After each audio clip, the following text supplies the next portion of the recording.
Okay students, last video के अंदर हम पॉलिनेशन, उसके टाइप्स और मेथड्स के बारे में बात कर चुके थे। आज हम एक छोटा सा टॉपिक स्टार्ट कर रहे हैं, इनकम्पैटिबिलिटी या असंगतता, या जिसे कह सकते हैं कि सेल्फ स्टेबिलिटी। सेल्फ स्टेबिलिटी भी कहा जा सकता है, स्व अनिश्चितता भी कहा जा सकता है। होता क्या है स्व अनिश्चितता? देखिए, एक ही जाति के दो समान युग्मकों के बीच में, यानी कि एक ही स्पीसीज के जो गैमेट्स होंगे, मेल और फीमेल गैमेट्स, जो कि कह सकते हैं कि कंप्लीटली मैच्योर होने के बाद भी फर्टिलाइज्ड नहीं हो पाते हैं, यानी कि कंप्लीटली मैच्योर गैमेट्स का भी जो है वो फ्यूजन नहीं हो पाता है या फर्टिलाइजेशन नहीं हो पाता है। इस प्रोसेस को कहा जाता है इनकम्पैटिबिलिटी। क्लियर है? नर और मादा युग्मकों का जो कि पूरी तरह से परिपक्व होने के बाद भी निषेचित नहीं हो पाते हैं, उसे असंगतता या अनिषेचितता कहा जाता है। अब ये जो इनकम्पैटिबिलिटी है, इसके दो टाइप्स होंगे।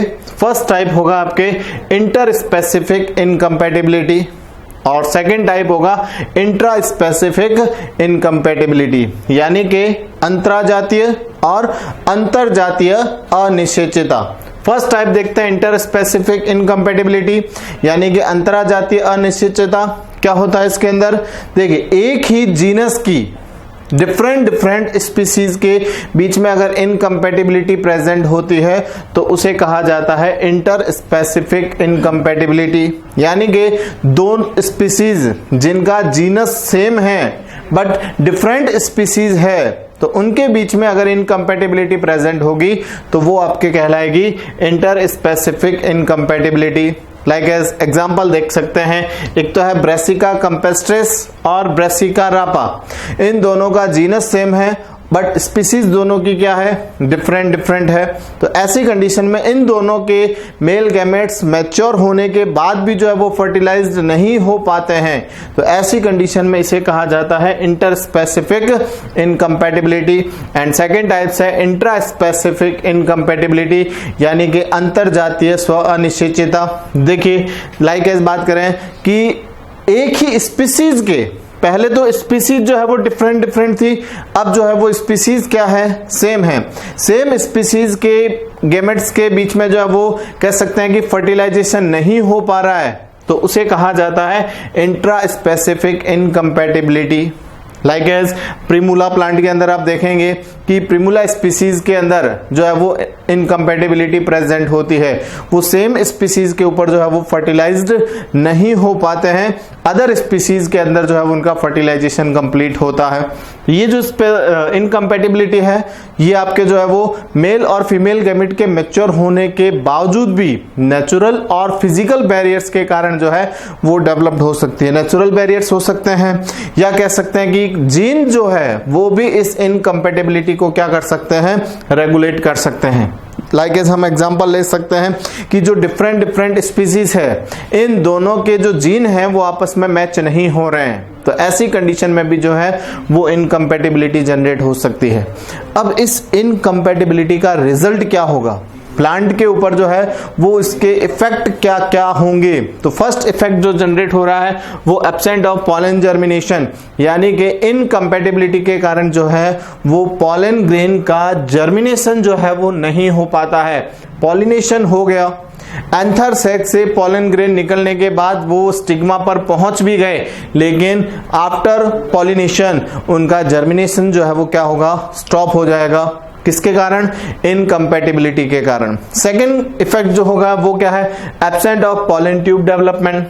अब चलो मान भी लें कि जर्मिनेशन हो गया, फर्स्ट कंडीशन तो ये है कि जर्मिनेशन नहीं होगा, मैक्सिमम जनरेशन जो है वो नहीं होगा, बट अगर इनके अंदर जर्मिनेशन हो गया तो उनके अंदर पॉलन ट्यूब जो है वो डेवलप्ड नहीं हो पाएगी। हो सकता है कि पॉलन ट्यूब थोड़ी सी डेवलप्ड होने के बाद में उसका डेवलपमेंट स्टॉप हो जाए, यानी कि वो ओव्यूल्स तक पहुंचने के कैपेसिटी जो है वो अरेंज या कह सकते हैं कि गेन नहीं कर पाएगी। थर्ड इफेक्ट जो है वो pollen tube blast in style.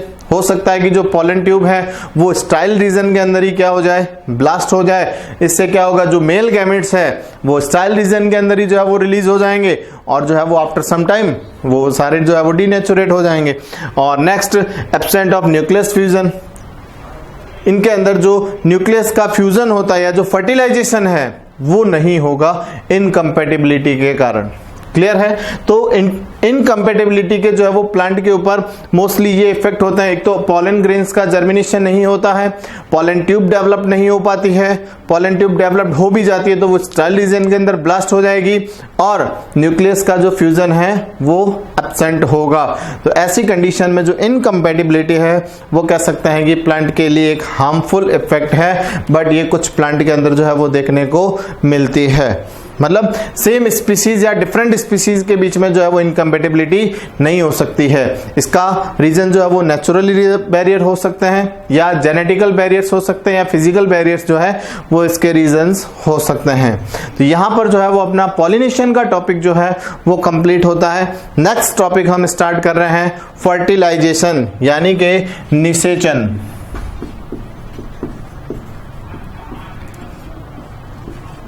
देखिए एंजियोस्पर्मिक प्लांट के अंदर हमने जब रिप्रोडक्शन की बात की थी तो मैंने आपको सेकंड कंडीशन बताई थी कि जो सेक्सुअल रिप्रोडक्शन है उसके अंदर एक तो मियोसिस होना कंपलसरी है और सेकंड फर्टिलाइजेशन होना कंपलसरी है। यानी कि सेक्सुअल रिप्रोडक्शन की कह सकते हैं कि 2 कंडीशंस है, first meiosis and second fertilization. तो मियोसिस तो हमने बात कर ली थी माइक्रोस्पोर एंड मेगास्पोर डेवलपमेंट के टाइम में, जहां पर मियोसिस के थ्रू ही जो है वो माइक्रोस्पोर और मेगास्पोर्स बनते हैं। अब नेक्स्ट पार्ट आता है आपके फर्टिलाइजेशन यानी कि निषेचन की प्रक्रिया। सबसे पहले हम बात करें कि फर्टिलाइजेशन क्या है या इसकी डेफिनेशन क्या है। सबसे पहले बात करें कि फर्टिलाइजेशन वर्ड जो है या जो इसकी डिस्कवरी है वो स्ट्रासबर्गर ने की थी।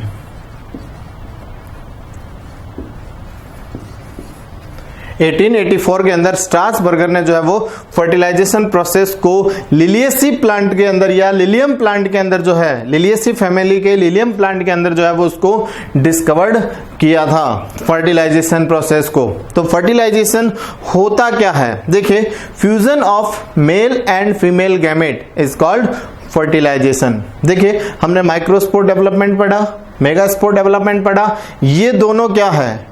माइक्रोस्पोर जो है वो क्या बनाते हैं? मेल गैमेट बनाते हैं और जो मेगास्पोर है वो क्या बनाते हैं? फीमेल गैमेट बनाते हैं। और आफ्टर पॉलिनेशन जब ये दोनों गैमेट्स आपस में फ्यूज हो जाते हैं, इन दोनों युग्मकों का जब संलयन हो जाता है तो इसे कहा जाता है निषेचन। अब ये जो निषेचन की प्रक्रिया है वो किस तरह से संपन्न होती है? कह सकते हैं हमने इसको 4 स्टेप के अंदर जो है वो डिवाइड किया है। फर्टिलाइजेशन प्रोसेस को हम 4 स्टेप के अंदर जो है वो स्टडी करते हैं। फर्स्ट प्रोसेस क्या है?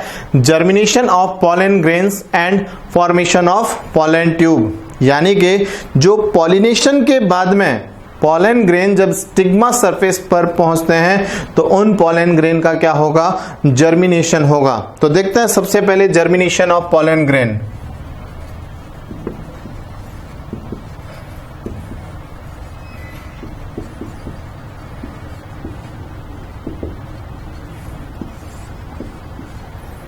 देखिए जर्मिनेशन कैसे होता है पॉलन ग्रेन्स का। लाइक एज ये हमारे पास में स्टिग्मा सरफेस। अब जो एंथर से पॉलन ग्रेन निकलेंगे,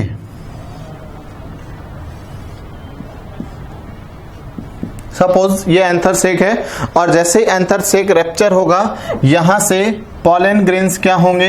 bye air, by water, by birds, by insect, by bat, किसी भी तरीके से ये पॉलन ग्रेन्स जो है वो कहां होंगे? कहां ट्रांसफर होंगे? स्टिग्मा सरफेस पर। जो गाइनोसियम की स्टिग्मा सरफेस होती है वहां पर ट्रांसफर होते हैं। इनका ट्रांसफर का जो मेथड था वो हमने लास्ट वीडियो के अंदर डिस्कस किया था। जो टोटल 5 टाइप से जो है वो पॉलन ग्रेन्स जो है वो स्टिग्मा सरफेस पर ट्रांसफर होते हैं। यहां से निकलने के बाद ये पॉलन ग्रेन इस स्टिग्मा सरफेस पर क्या हो जाते हैं? अटैच हो जाते हैं। अटैच होने के लिए स्टिग्मा की जो सरफेस है वो क्या करती है, कुछ ऐसे चेंजेस करती है जिससे पॉलन ग्रेन उसकी सरफेस के ऊपर क्या हो जाते हैं, अटैच हो जाते हैं। लाइक एज स्टिग्मा की जो सरफेस है वो एक स्टिकी सब्सटेंस का सिक्रेशन करती है, एक चिपचिपे तरल पदार्थ का स्राव करती है, जिससे स्टिग्मा की जो सरफेस है वो स्टिकी हो जाती है, चिपचिपी हो जाती है, और जैसे ही पॉलन ग्रेन जो है वो उसकी सतह पर पहुंचेंगे वो उस सब्सटेंस के साथ में क्या होंगे, अटैच हो जाते हैं।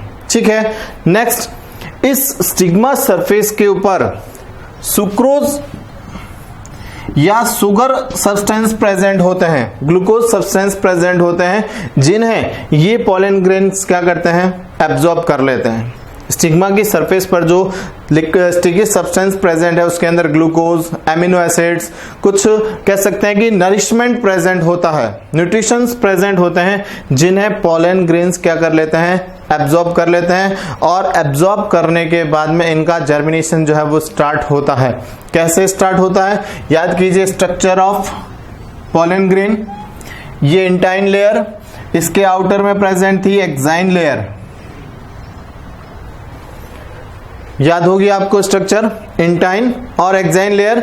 इंटाइन और एक्साइन लेयर के अंदर आपके प्रेजेंट होते हैं जर्म पोर, 3 जर्म स्पोर प्रेजेंट होते हैं। जैसे ही ये पॉलन ग्रेन्स इन न्यूट्रिशंस को एब्जॉर्ब करेंगे, इनकी एक्साइन और इंटाइन दोनों में से किसी एक लेयर के जर्म पोर से क्या होगा, एक पॉलन ट्यूब जो है वो डेवलप्ड होना स्टार्ट हो जाती है।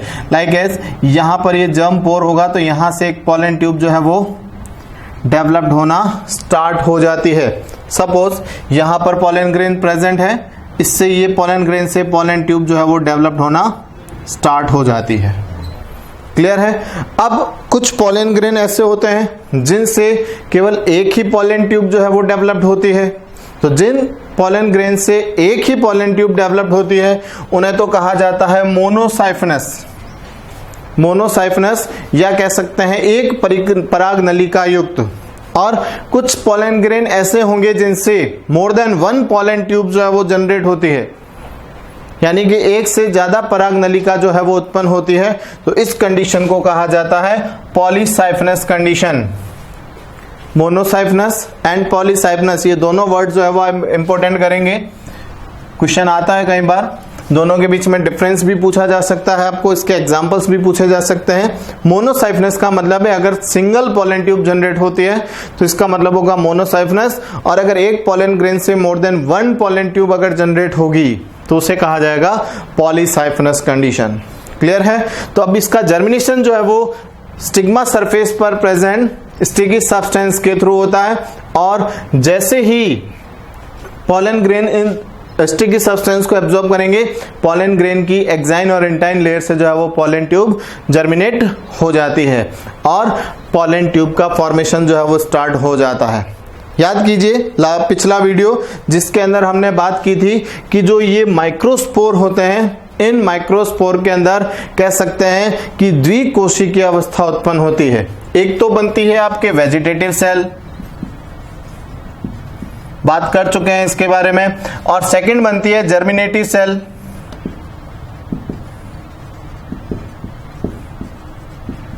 एक तो बनेगी कायिक कोशिका और दूसरी बनती है जनन कोशिका।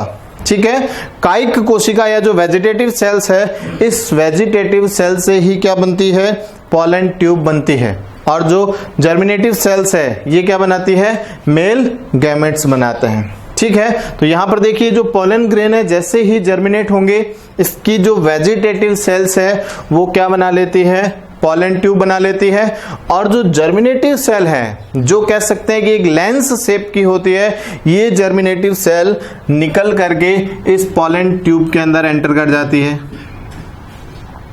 यानी कि ये माइक्रोस्पोर से निकल करके कहां आ जाएगी, पॉलन ट्यूब के अंदर एंटर कर जाएगी। ठीक है, और जैसे ही पॉलन ट्यूब के अंदर एंटर करेगी, अब इस जर्मिनेटिव सेल के अंदर एक माइटोसिस डिवीजन होगा, समसूत्री विभाजन होगा, और इस समसूत्री विभाजन से ये जो जर्मिनेटिव सेल है ये क्या बना देगी, 2 मेल गैमेट्स बना लेती है। क्लियर है। तो ये जो प्रोसेस है, ये फर्स्ट प्रोसेस कंप्लीट होता है जर्मिनेशन ऑफ पॉलन ग्रेन्स, जैसे ही पॉलन ग्रेन जर्मिनेट होंगे फिर उनके बाद में पॉलन ट्यूब का फॉर्मेशन स्टार्ट हो जाता है। क्लियर हुआ फर्स्ट प्रोसेस। सेकेंड प्रोसेस आता है ग्रोथ ऑफ पॉलन ट्यूब।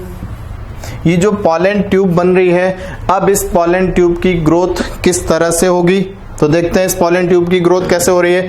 देखिए, हो सकता है कि स्टिग्मा सरफेस पर एक से ज्यादा पॉलन ग्रेन्स भी जो है वो पहुंच सकते हैं, तो इन सब से भी पॉलन ट्यूब जो है वो क्या हो सकती है, डेवलप्ड हो सकती है। लेकिन ऑलमोस्ट या कह सकते हैं कि एंड में सारी पॉलन ट्यूब जो है वो डीनेचुरेट हो जाएगी, केवल एक सिंगल पॉलन ट्यूब जो है वो ओव्यूल सरफेस तक या कह सकते हैं कि ओव्यूल के साथ में अटैच होती है।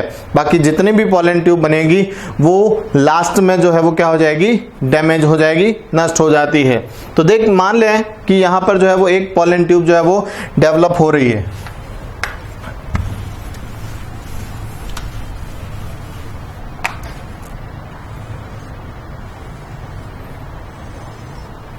स्टिग्मा का काम खत्म हो गया, उसके बाद में जो है वो ये स्टाइल रीजन आ जाता है। ये जो नेक लाइक स्ट्रक्चर बनती है इसे कहा जाता है स्टाइल या वर्तिका। ये जो स्टाइल रीजन है ये जो है वो पॉलन ट्यूब को क्या करती है, एक पैसेज प्रोवाइड करवाती है, एक मार्ग प्रदान करती है, जिससे पॉलन ट्यूब जो है वो क्या होती है, आगे ग्रोथ करती है। स्टाइल रीजन के अंदर जो पॉलन ट्यूब की ग्रोथ है वो डिपेंड करती है कुछ केमिकल सब्सटेंस पर। इट मीन्स जो पॉलन ट्यूब है वो कुछ रसायनों के द्वारा गति करती है, इसे कहा जाता है कीमोटैक्टिक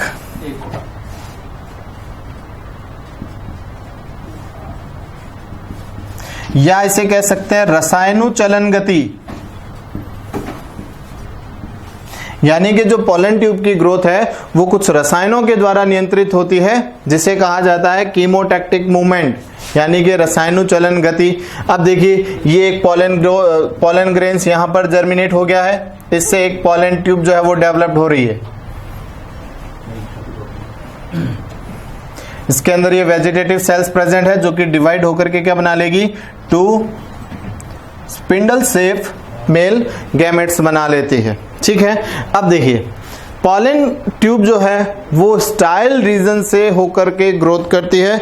स्टाइल रीजन के अंदर कुछ ऐसे केमिकल सब्सटेंस प्रेजेंट होंगे जिनके अंदर से जो है वो पॉलन ट्यूब क्या करेगी, ग्रोथ करेगी। वो अपनी ग्रोथ करके ओव्यूल्स तक जो है वो क्या होती है, पहुंचने का काम करती है। देखिए, कुछ प्लांट ऐसे होते हैं जिनकी स्टाइल क्या होती है, सॉलिड होती है, यानी कि जो इसकी वर्तिका है वो ठोस होती है। ऐसी कंडीशन के अंदर पॉलन ट्यूब का जो टर्मिनल पार्ट है, जो एपेक्स पार्ट होगा, इसके थ्रू एक एंजाइम सीक्रेट होता है, कैलेज एंजाइम। सुनना ध्यान से, कुछ प्लांट ऐसे होते हैं जिनकी स्टाइल कैसी होती है, सॉलिड होती है, ठोस अवस्था में होती है। तो ऐसी स्थिति के अंदर पॉलन ट्यूब को पैसेज मिलना थोड़ा मुश्किल हो जाता है, रास्ता नहीं मिलेगा। तो जो पॉलन ट्यूब का एपेक्स पार्ट है, शीर्ष भाग है, इसके द्वारा एक एंजाइम सीक्रेट होता है, कैलेज एंजाइम।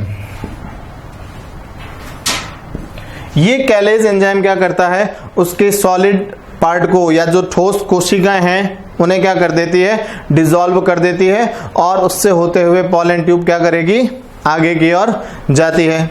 ठीक है, कुछ प्लांट ऐसे होते हैं जिनकी स्टाइल रीजन जो है वो क्या होती है, कह सकते हैं कि केमिकल सब्सटेंस प्रेजेंट होंगे, कुछ स्टिकी केमिकल सब्सटेंस प्रेजेंट होंगे। तो जहां पर केमिकल सब्सटेंस प्रेजेंट होते हैं वहां पर पॉलन ट्यूब को जो है वो कह सकते हैं कि एक तरह का मोटिवेशन मिलता है, वो कीमोटैक्टिक मूवमेंट शो करती है, और उसी के थ्रू जो है वो पॉलन ट्यूब क्या करेगी, आगे की ओर मूव करती है। थर्ड, कुछ प्लांट ऐसे होते हैं जिनके अंदर बहुत सारी स्टाइल जो है वो कह सकते हैं कि स्टाइल रीजन के अंदर बहुत सारी सेल्स प्रेजेंट होती है। तो ऐसी कंडीशन के अंदर ये जो पॉलन ट्यूब है ये इंटरसेल्यूलर स्पेस से होकर के क्या करती है, मूव करती है। इट मींस यहाँ कैलेज एंजाइम सीक्रेट नहीं होगा, और सेल्स के बीच में जो इंटरसेल्यूलर स्पेस होता है उस स्पेस से टेढ़े मेढ़े होते हुए जो है वो पॉलन ट्यूब क्या करती है, ग्रोथ करती है। तो स्टाइल रीजन जो है वो पॉलन ट्यूब की ग्रोथ के लिए क्या करेगा, एक पैसेज प्रोवाइड करता है।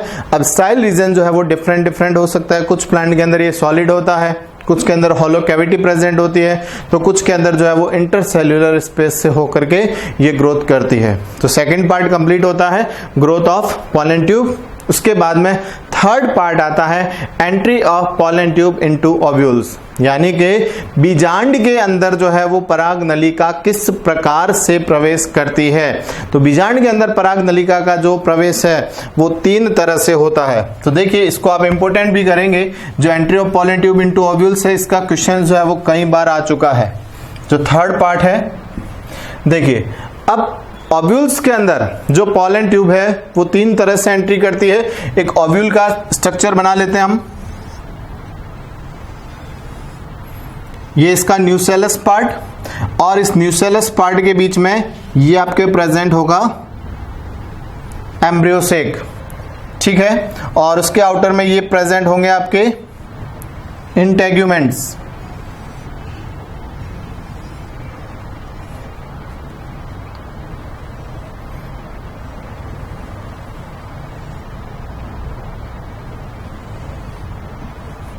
इस तरह से ये एक ओव्यूल स्ट्रक्चर बनती है।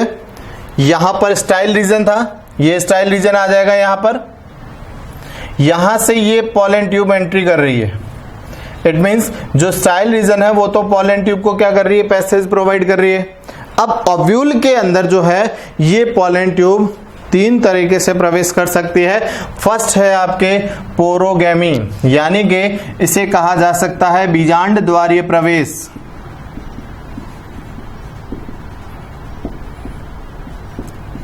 पोरोगैमी, जो कि मोस्टली प्लांट के अंदर जो है वो पोरोगैमी प्रेजेंट होती है, यानी कि जो पॉलन ट्यूब है वो स्टाइल रीजन तक तो स्ट्रेट डेवलप्ड होगी, उसके बाद में ये इंटेग्यूमेंट्स से होते हुए या इंटेग्यूमेंट्स के आउटर पार्ट से ग्रोथ करते हुए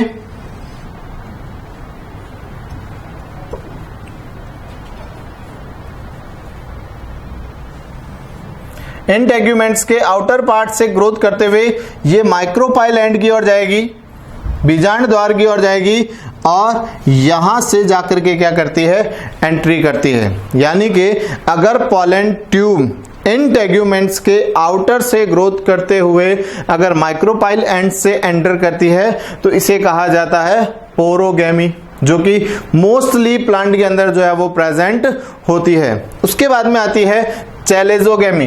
देखिए माइक्रोपाइल का ऑपोजिट एंड क्या था, चैलेजा। जो माइक्रोपाइल का ऑपोजिट एंड है उसे हमने चैलेजा या निभाग कहा था। तो अगर निभाग से होते हुए, चैलेजा एंड से होते हुए अगर पॉलन ट्यूब एंटर करती है तो इसे कहा जाता है चैलेजोगैमी, या इसे कहते हैं निभाग द्वारीय प्रवेश।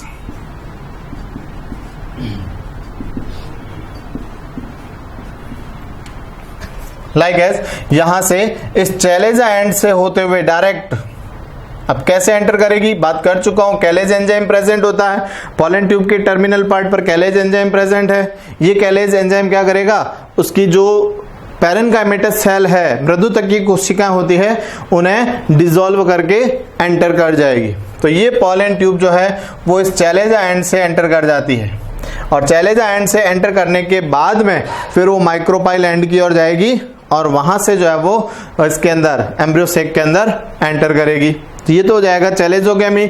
और उसके बाद में आता है मीजोगैमी, मध्य द्वारीय प्रवेश। मीजोगैमी, अब मीजोगैमी के अंदर क्या होता है, ये जो पॉलन ट्यूब है ये इंटेग्यूमेंट्स को क्या करती है, इंटेग्यूमेंट्स को तोड़ करके डिसॉल्व करके सीधी अंदर चली जाती है। यानी कि ना तो चैलेजा एंड से जाएगी ना माइक्रोपाइल एंड से जाएगी, बीच में से ही, यहां तक तो इसकी ग्रोथ सेम होगी। उसके बाद में ये इंटेग्यूमेंट्स को क्या करेगी, तोड़ करके अंदर चली जाती है। तो ये जो एंट्रेंस होगा इसका, ये कहलाएगा आपके मीजोगैमी या मध्य द्वारीय प्रवेश। मोस्ट कॉमन पोरोगैमी जो है वो प्लांट के अंदर प्रेजेंट होती है।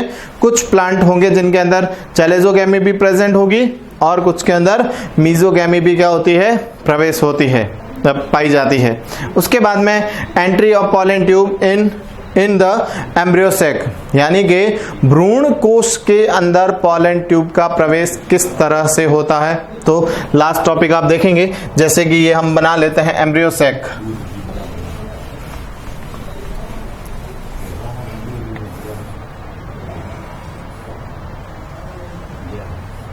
ये एम्ब्रियो सैक के अंदर ये जो 3 कोशिकाओं का समूह था, इसे तो हमने क्या कहा था, एग एपरेटस। अंड समुच्चय, जिसके अंदर ये बाहर की जो 2 कोशिकाएं होती है ये कहलाती है सिनर्जिड सेल।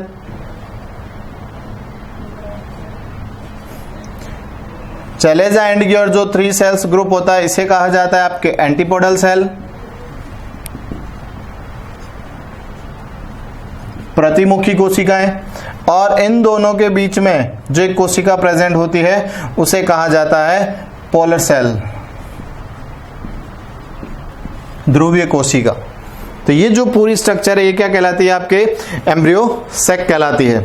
ठीक है, एक बार फिर से थर्ड पार्ट के अंदर देखिए, यहां हमने ओव्यूल्स के अंदर जो पॉलन ट्यूब का जो एंट्री है वो 3 तरह से देखी है। पॉलन ट्यूब ओव्यूल के अंदर चाहे कैसे भी एंटर करे, चाहे पोरोगैमी से एंटर करे, चाहे चेलेजोगैमी से एंटर करे, चाहे मीजोगैमी से एंटर करे, लेकिन वो एम्ब्रियो सैक के अंदर एंटर हमेशा कहां से करेगी, वो हमेशा एग एपरेटस से ही एंटर करेगी। चाहे न्यूसेलस के पार्ट के अंदर वो कहीं से भी आए, निभाग द्वार से आए या बीजांड द्वार से आए या फिर बीच में से कहीं से भी एंटर करे, लेकिन एम्ब्रियो सैक के अंदर उसका जो एंट्रेंस है वो कहां होगा, वो एग एपरेटस के थ्रू ही होगा। तो पॉलन ट्यूब जो है वो हमेशा इस एग एपरेटस साइड से, यानी कि सिनर्जिड सेल्स के बीच में से ही क्या करेगी, एंटर करेगी। अब इन सिनर्जिड सेल्स में जो 2 सिनर्जिड सेल्स है, इनमें से एक सिनर्जिड सेल तो क्या हो जाती है, डीनेचुरेट हो जाती है। एक सिनर्जिड सेल्स तो डीनेचुरेट हो जाएगी, और जो सेकंड सिनर्जिड सेल्स है उसके और एग सेल्स के बीच में से ये पॉलन ट्यूब क्या करती है, एम्ब्रियो सैक के अंदर एंटर करेगी। एक एग सेल और एक सिनर्जिड सेल, इन दोनों के बीच में से होकर के जो है पॉलन ट्यूब क्या करती है, एंटर करती है। एक दूसरा पैसेज और है कि अगर एग सेल और सिनर्जिड सेल के बीच में से नहीं जाएगी तो कहां से जा सकती है, ये इसकी वॉल, एम्ब्रियो सैक की वॉल और सिनर्जिड सेल, एक सिनर्जिड सेल बचेगी तो उस सिनर्जिड सेल के बीच में से क्या होगी, जा सकती है। 2 एंट्रेंस है इसके, जाएगी तो हमेशा एग एपरेटस साइड से ही, लेकिन जैसे ही एंटर करेगी ये एग सेल और सिनर्जिड सेल के बीच में से या सिनर्जिड सेल और एम्ब्रियो सैक की वॉल के बीच में से जो है वो एंटर करेगी। और जैसे ही ये एंटर कर जाती है, एंटर करने के बाद पॉलन ट्यूब का जो टर्मिनल पार्ट है वो क्या हो जाता है, ब्रस्ट हो जाता है। जैसे ही ब्रस्ट होगी उसके अंदर प्रेजेंट जो मेल गैमेट्स है वो क्या होंगे, रिलीज हो जाएंगे, और रिलीज होने के बाद में जो है आगे क्या करेंगे, न्यूक्लियस फ्यूजन करेंगे। तो न्यूक्लियस फ्यूजन हम नेक्स्ट वीडियो के अंदर बात करेंगे। यहां पर हमने पूरा प्रोसेस देखा है किसका, फर्टिलाइजेशन का। अभी फर्टिलाइजेशन प्रोसेस कंप्लीट नहीं हुआ है, अभी केवल पॉलन ट्यूब जो है वो कहां एंट्री कर जाती है, एम्ब्रियो सैक के अंदर। एम्ब्रियो सैक में एंट्री करने के बाद पॉलन ट्यूब ब्रस्ट हो जाएगी, मेल गैमेट्स रिलीज हो जाएंगे, और रिलीज होने के बाद में वो इस एम्ब्रियो सैक की एग सेल और पोलर सेल के साथ में क्या होंगे, फ्यूज हो जाएंगे। जैसे ही इनके साथ फ्यूज होंगे फर्टिलाइजेशन का प्रोसेस क्या हो जाएगा, कंप्लीट हो जाएगा, और उसके बाद में नेक्स्ट प्रोसेस स्टार्ट होगा seed formation and fruit formation का। ठीक है, वो हम नेक्स्ट वीडियो के अंदर बात करेंगे।